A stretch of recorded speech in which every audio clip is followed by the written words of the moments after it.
आसामको कुन भाइ हजुर आसाम बस्ने कुन भाइ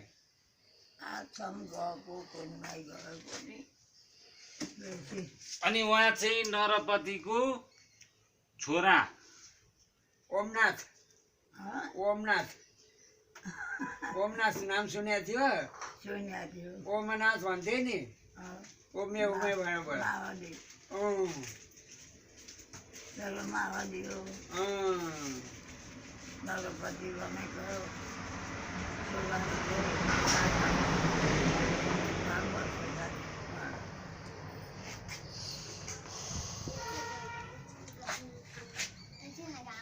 माओली की माइती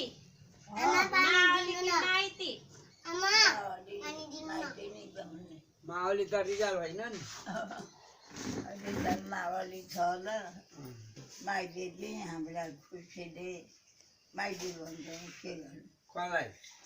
बाबुआमालाई दाजुभाइलाई अँ।